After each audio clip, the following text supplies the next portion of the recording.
오늘 말씀의 제목을 한번 따라 하실까요? 성령과 목자들. 성령과 목자들.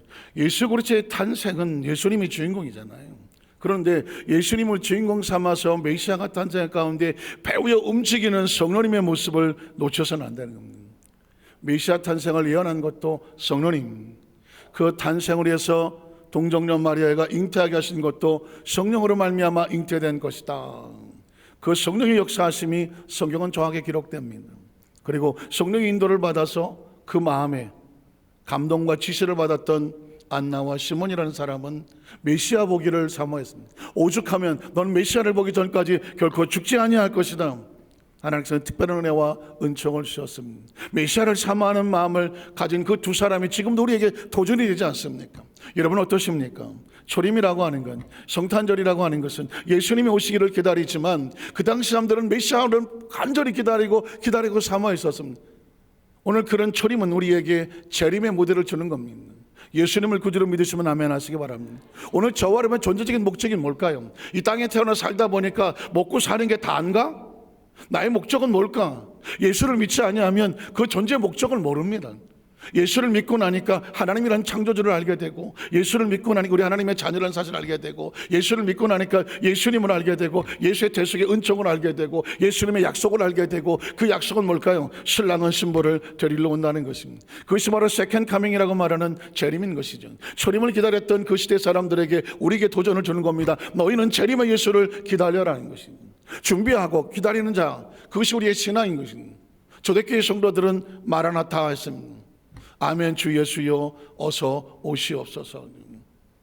삶이 피곤하고 힘들고 신앙의 핍박을 받으니까 저 지하 8층까지 파고 들어가서 오늘 살지 내일 살지 모르는 그 처절한 절망 가운데 그들의 소망은 그랬습니다. 아멘 주 예수여 어서 오시옵소서. 그게 마라나타에 있었습니다. 세상에 미련이 없었던 것이죠. 하늘에 소망을 두고 있었기 때문에 그렇습니다. 또한 계시록에 보면 마지막 22장에 아멘 주 예수여 오시옵소서. 하나님의 나를 알게 되고 계시를 알고 나니까 하나님 나를 보게 되니까 이 땅의 삶은 덧없는 것이구나, 잠시 머물러 가는 것이구나, 고향으로 돌아가야 되겠구나, 아멘 주 예수여 오시옵소서 했다는 것입니다. 하나님의 나를 정확히 아는 사람은, 신랑을 기다리는 사람은 이런 신앙으로 살아갑니다. 오늘날 시대는 너무 먹고 살기 편하죠. 100살 살고 150살 살고 200살 살면서 개똥밭에 굴러도 조상보다 네 생이 낫다. 어떻게든지 하루를 더 살려고 몸부림치는 일은 뭘까요? 하나님의 나라에 대한 비전을 이루는 것이죠. 신랑이 좀 늦게 왔으면 좋겠다. 늘어지고 힘들고 신랑 오면 피곤하다. 이런 사람은 기름과 등불의 준비에 별로 관심이 없는 겁니다. 신랑이 오기를 기다리는 사람이 오늘인가 아침인가 저녁인가 늘 준비하고 스탠바이 기다리고 있는 건 아니겠습니까?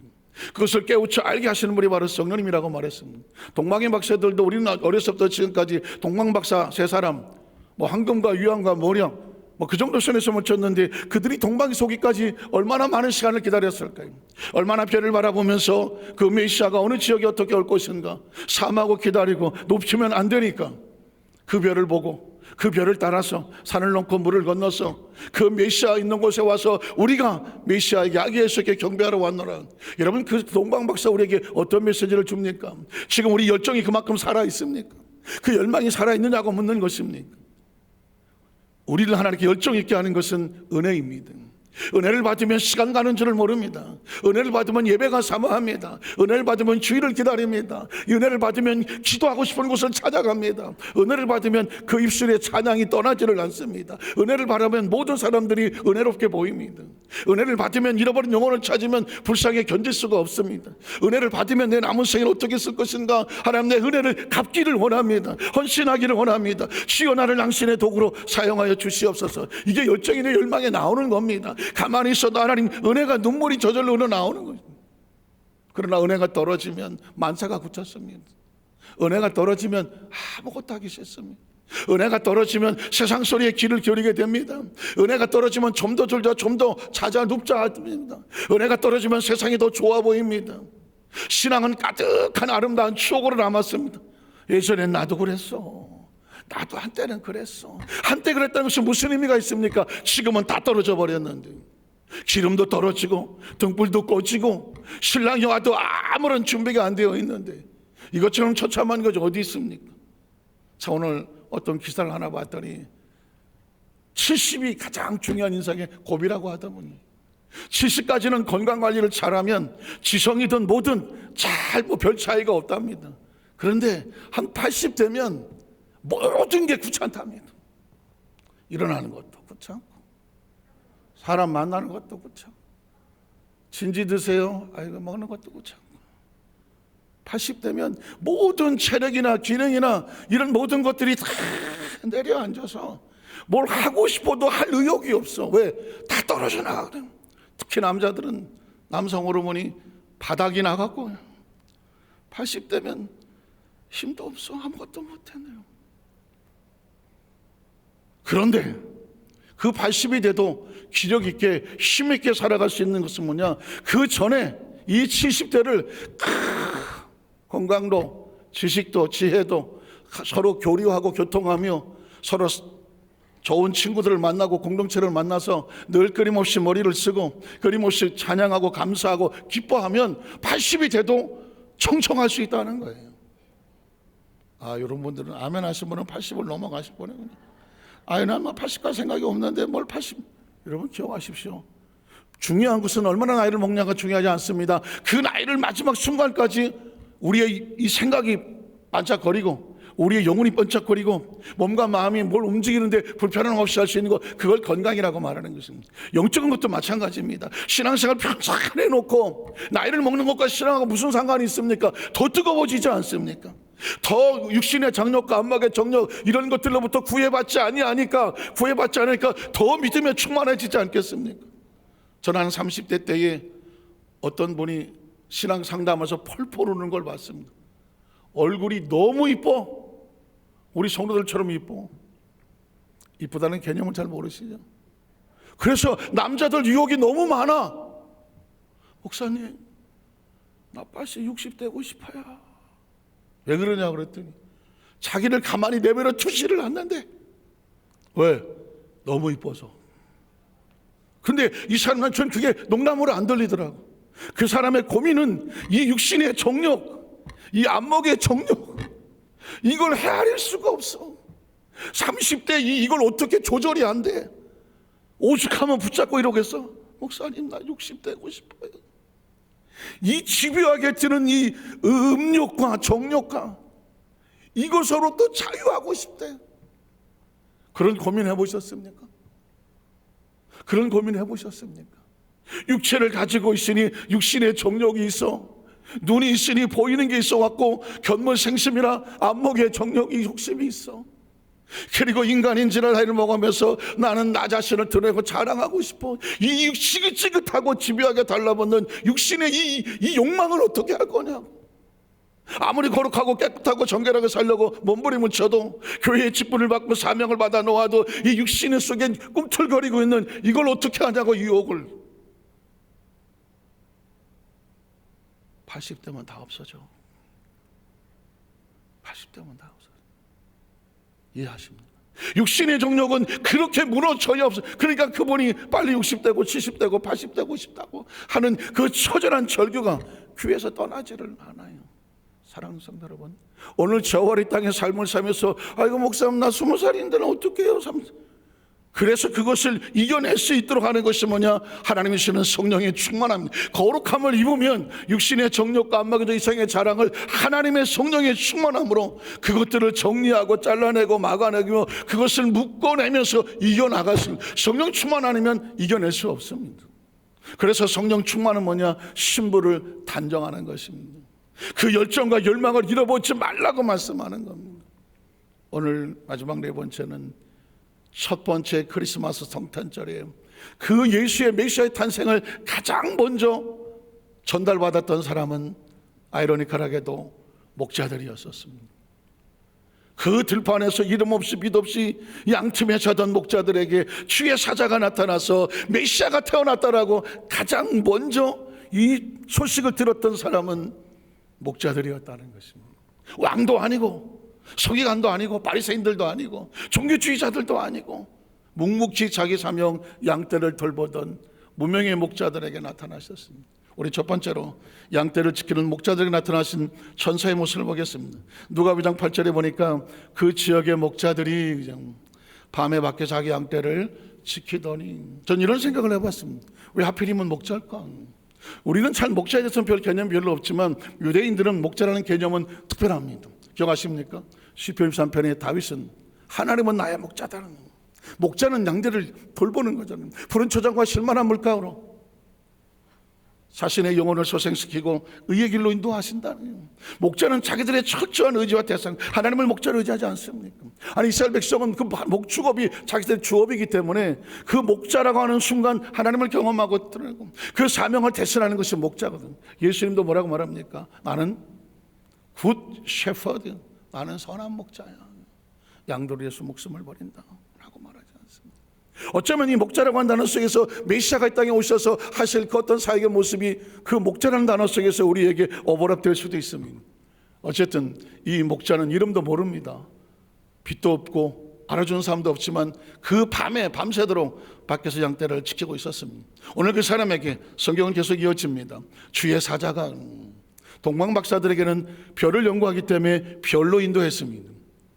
주의 사자들은 아마 별이 왔다 갔다 해도 무슨 뜻인지 모를 거예요. 근데 이들에게는 주의 사자가 곁에 서고 주의 영광이 그들 두루 비쳤습니다. 성령님의 모습입니다. 동방박사 인도한 큰 별이 성령님의 모습이라면 주의 사자들, 목자들에게 말씀하는 것은 바로 성령입니다. 성경 속에서 하나님의 일을 대신하는 것은 하나님의 성령입니다. 그러니까 이 목자들에게 나타난 이 소식은 천사라고 말하고 주의 사자라고 말하지만 이 사역의 총괄의 모든 목적은 바로 성령님 모습과 같습니다. 주의 사자에게 나타난 성령님께서 소식을 전하는 거죠. 주의 영광이 그들을 두루비치며 크게 무서워하는지라. 천사가 이르되 무서워하지 말아라. 보라 내가 온 백성에게 미칠 큰 기쁨의 좋은 소식을 너희에게 전하노라. 큰 기쁨의 좋은 소식을 뭐라고 말합니까? 복음이라고 말하는 것입니다. 복음의 의미를 기억하셔야 됩니다. 우리 여의도 만사께서는 늘 이 복음에 대한 진정한 의미가 있어야 복음에 전율합니다. 복음에 감동합니다. 도대체 내가 예수를 믿고 지금 이게 왜 복음인가? 내 인생에 예수를 믿고 나서 뭐가 어떻게 변화되고 내 삶에 어떤 목적과 이유가 생기는가? 그게 나의 무엇을 바꿔놓는가? 확실하게 되는 가장 전율할 만한 내 생의 최대의 사건, 그게 큰 기쁨의 좋은 소식입니다. 저는 왜 이런 얘기를 하느냐, 단어의 데피니션을 정의를 정의하느냐, 어려서부터 예수를 믿고 성경을 읽었기 때문에 성경이 그냥 통째로 뭉클뭉클 들어오거든요. 센텐스로 들어오고 그냥 장면으로 들어오거든요. 어느 날 생각하기를 그건 표면적인 신앙이에요. 더 깊이 들어가서 단어 하나에 담겨되고 응축되어 있는 하나님께서 단어를 통해서 우리에게 주시고 싶어하는 하나님의 심령이 이 단어 속에 있는 겁니다. 큰 기쁨의 좋은 소식, 온 인류에게, 그리고 각 사람에게, 그리고 나에게. 제가 여러분에게 도전하지 않았습니까? 여러분이 예수를 믿는다는, 예수를 믿고 나서 나에게 가장 최고의 사건이 뭐냐? 어떻게 생각하십니까? 그 감격이 있습니까? 예수를 믿고 나서 나에게 가장 최고의 사건이 뭐예요? 그게 없으면 예수를 믿는다는 힘이 없는 거예요. 은혜가 없는 거고 설렘이 없는 거고 그냥 어느 날 막연해진 겁니다. 막연해진 겁니다. 예수를 믿고 나에게 가장 강력한 사건이 뭔가? 전 그래서 창조주라고 하지 않았습니까? 창조가 머릿속에 들어오고 믿어지고, 창조주 하나님에 대한 인식이 생기고, 그 창조가 있으니까 내가 존재하게 됐고, 철학적인 사고로 내가 생각하니 나는 존재한다, 이 정도로 끝나지 아니하고 창조주가 있으니 창조선에서 내가 존재한다. 나라고 하는 존재는 우연히 존재해서 단세파가 어쩌고 저쩌고 하는 그런 소리가 아니라 하나님의 예정 속에서 창세 전에 아주 소중하게, 천하보다 소중하게 형상과 모양을 주시고 하나님의 영을 부어주시고 하나님 교통할 수 있는 영원히 사는 영생의 존재로 만들어 놓았다는 거예요. 그게 예수를 믿고 나니까 내 눈에 이 시각이 돌아오고 청각이 들어오고 오각이 들어오고 감각이 들어오는 것처럼 하나님이 느낄 수 있는 영적인 감각이 생겨나는 건, 그게 생겨나니까 이렇게 말하지 않습니까? 영접한 자 곧 그를 믿는 자들에게는 하나님의 자녀라는 운명을 바꿔놓지 않습니까? 김씨 씨 박씨 집 아들이 아니라 딸이 아니라 하나님의 자녀라고 하는 존재적인 변화를 가까우지 않습니다. 전 여기에 전율하는 겁니다. 예수를 몰랐다고 하면 나라고 하는 존재는, 인간은 스스로 자기가 누군지를 모르는데 이 땅에 삶을 살다가 70여 80여 90여 100살을 살아도 그 다음에 어쨌다고 우리에게는 영생이라고 하는 영원히 산다고 하는 존재적인 하나님이 주시는 축복을 회복하는 거잖아요. 이 감격이 있기에 나는 예수님이 나에게 복음이라는 것입니다. 예수를 믿는 게 나의 복음이고 내 생애 최고의 축복입니다. 그래서 매일매일 감격할 수밖에 없는 거죠. 저는 우리 에도스 환자교회 성도들이 예수를 믿는데 반짝거림이 없다, 설레임이 없다, 감동이 없다, 감격이 없다, 늘 익숙하고 그냥 늘 습관적이고 그냥 그런 생활이 아닌, 저는 인식과 사고 속에서 예수로 인하여 자기 자신의 가치를 발견하고 삶의 목적을 살아도 내가 어떻게 살아야 될지를 알아서 한 발 한 발을 정확하게 놓고 말 한마디라도 소중하게 정확하고 내가 만난 이 한 사람이 이 얼마나 소중한 존재인가, 이 부분에 대해서 할 수 있는 정성을 다하고, 그게 크리스찬 아닙니까? 큰 기쁨의 좋은 소식이라고 하나님이 성령을 통해 사람에게 선포해 놓았는데 이 반응을 알지 못하면 기쁨이 안 되는 거죠. 혹시 가치라는 단어를 아십니까? 어떤 할아버지가 손자하고 대화를 하는데 손자가 할아버지, 가치를 어떻게 평가할 수 있어요? 똑똑한 놈이에요. 가치는 어떻게 매겨지는 거예요? 그때 할아버지가 돌을 하나, 반짝거리는 돌을 하나 가지고 손자에게, 야, 너 이거 시장에 가서 내놓고 팔아봐. 그리고 얼마냐고 물으면 손가락 2개만 가지고 이렇게만 해, 말하지 말고. 그래서 시장에 내려가서 반짝거리는 돌을 놓고 있으니까 어떤 아주머니 지나가다가, 아, 그 돌 이쁘다. 그거 얼마야? 파는 거야? 얼마야? 그래서 손주는 이렇게 했습니다. 아, 이거 $2구나. 그래, 내가 $2 주고 살게. 우리 정원에 너무 이쁘겠다. $2를 줍니다. 그 돌을 사갔습니다. 손주는, 할아버지, 나 오늘 $2 벌었어요. 그러니까, 그래? 또 하나 들어주면서, 너 이거 가지고 와서 저 앞에 가면 뭐 박물관 같은 기념품 이런 거 파는 데가 있어. 거기 가서 한번 그걸 보여줘봐. 이 손주는 또 반짝거리는 돌 하나를 똑같이 받아갖고 그 박물관 같은 데 기념품 파는 데 가갖고 그 주인 아저씨한테 돌을 내놓았습니다. 그랬더니 아저씨가 보더니, 야, 이 신기한 돌인데? 너 이거 어디서 났어? 그래서 팔려고 왔어요. 그래? 이거 얼마에 팔라고? 아이고. 오, 야, 이거 내가 200불 줄게. 이거 잘해서 놓으면 비싸게 팔 것 같아. 200불 줄게. 네. 그래서 돌을 200불에 팔고 왔습니다. 할아버지, 이거 200불 벌었어요. 그래? 똑같은 돌을 또 하나 주면서, 너 이거 가져가서 보석상에 가져가봐. 보석상에 가서 그거 팔러 왔다고 얘기해봐. 근데 보석상을 찾아가서 이 돌을 내놓습니다. 반짝거리며 했더니 보석상 주인이 보고 눈이 동그래집니다. 야, 너 이거 어떻게 가져왔어? 그래서, 이거 우리 할아버지가 팔려고 그래요. 그래서, 얼마에 파신대? 와, 이거 2,000불이 넘겠는데 2,000불 줄게 내가. 그래서 2,000불을 받아왔어요. 똑같은 돌인데 자기 집 정원에서 놀라고 하는 그 아주머니 눈에는 $2예요. 기념품이나 뭐 박물같이 앞에 그 조금 배로 본 사람은 $200예요. 그러나 보석상 주인이 봤을 땐 이건 잘 깎고 다져서 세공을 하면 더 비싼 도석으로 팔 수 있는 거예요. 그래서 기꺼이 2,000불을 주는 거예요. 똑같은 돌인데 누구는 2불을 줘요? 누구는 200불을 주고요? 누구는 2,000불을 줘요? 그 돌에 대한 가치를 아는 사람은 가치는 아는 것만큼 매기는 거예요. 정원에 놓는 돌 여기는 $2짜리로 보이는 사람은 $2 주는 거예요. 뭐 기념품 정도 물건 반정해서 이 사람은 200불 주는 거예요. 이게 보석인 줄 아는 사람은 2,000불도 기꺼이 던지는 거예요. 여러분, 성탄절이 눈앞에 있습니다. 예수님의 탄생을 여러분은 어떻게, 얼마짜리로 매기겠습니까? 맨날 오는 성탄절이 1년만, 아이고, 나 사는 동안에 내가 수십 년 왔어. 그 뭐 성탄절이, 뭐 성탄절이지. 그냥 지나갈 거예요. $2짜리로 보입니까? 그래도 1년에 그래도 예수님 탄생인데 그래서 중요시 여겨야지. $200로 보입니까? 예수를 구주로 믿고 하나님의 자녀가 된 나라는 존재적인 것을 변화시키는 예수님의 탄생을 기념한 절기가 중요하지 않아요. 25일이 중요하지도 않아요. 하나님이 이 땅에 오셨다는 것입니다. 하나님이 세상을 이처럼 사랑하셔서 독생자 예수 그리스도를 보내주셔서 길을 주시고 진리를 주시고 생명을 주셔서 누구든지 그를 믿는 자마다, 만나는 자마다 멸망하지 말고요. 멸망할 수밖에 없는 존재가 예수로 인하여 영생을 할 수 있는 길이 열렸어서 내가 그 예수를 믿고 예수를 만나서 내가 영생을 얻었어. 멸망하지 않고 영생을 얻었어. 영생의 가치를 $2로 생각한 사람은 $2로 대하는 겁니다. 자신의 신앙을 $2짜리로 전락을 시키는 겁니다.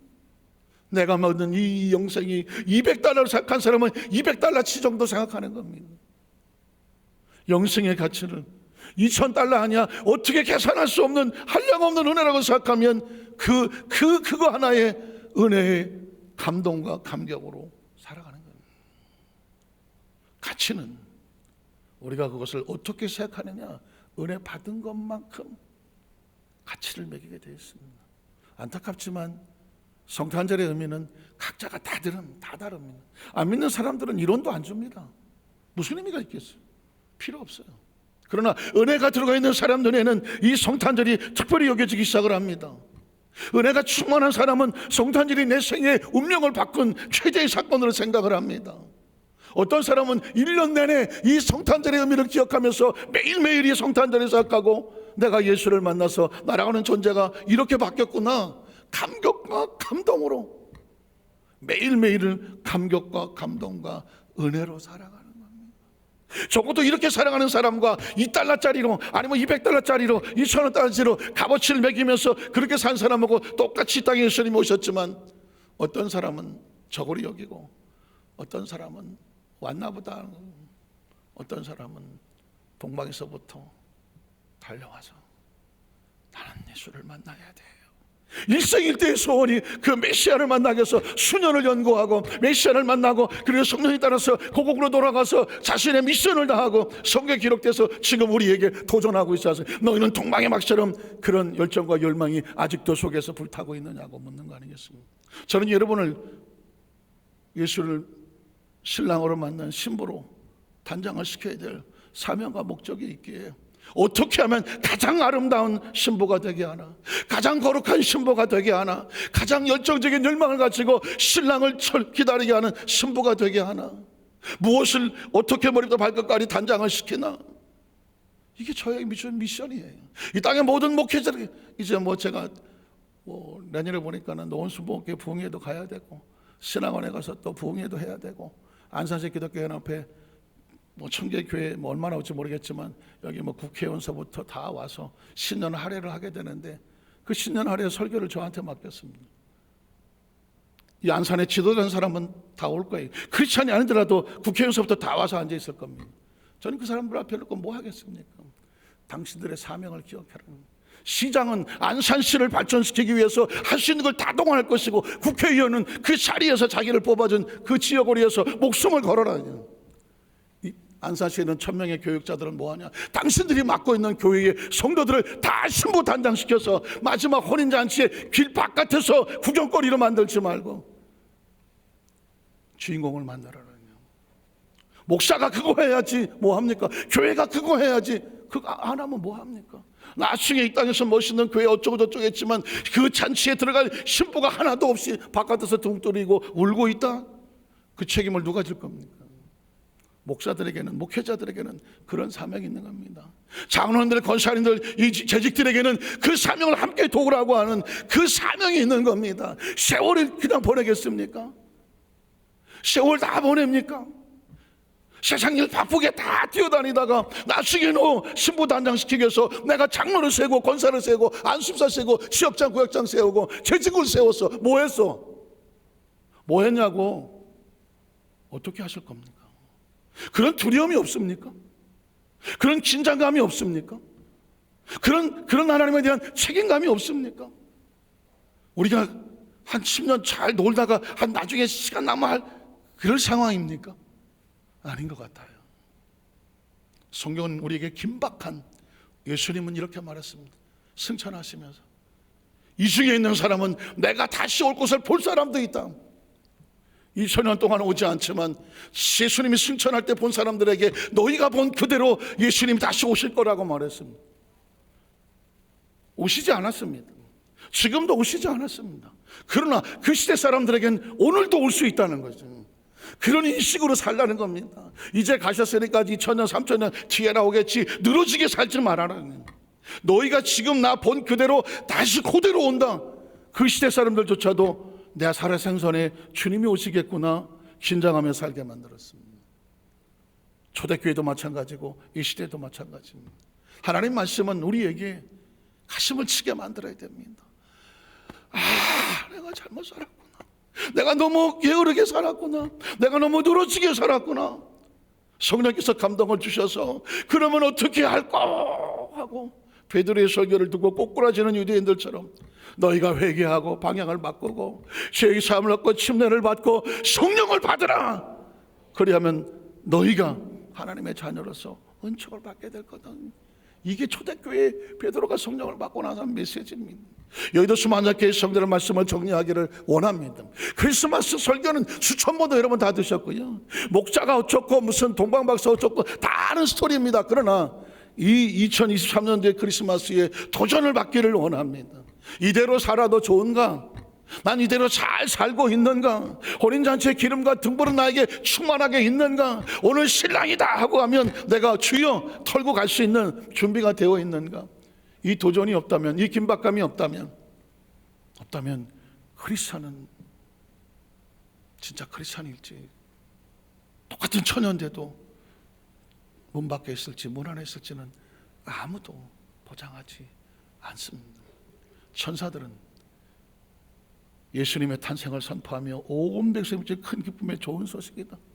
하늘엔 지극히 큰 영광이요 땅엔 기뻐하시는 분이 사람들 평화로다. 이 이야기는 모든 사람에게 하는 건 아닙니다. 믿고 나오고 준비된 사람에겐 큰 기쁨의 좋은 소식이고, 하늘엔 평화, 하늘엔 영광, 땅에는 평화일지 모르지만 전혀 준비되지 않냐고 예수를 모르는 사람들에게 예수님의 초림은 심판입니다.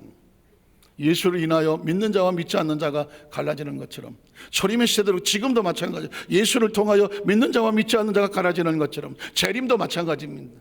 준비하는 자와 준비하지 못한 자가 갈라지는 거거든요. 어느 편에 서시겠습니까? 결단하고 각오하는 것, 선택하는 것, 그걸 신앙이라고 말합니다.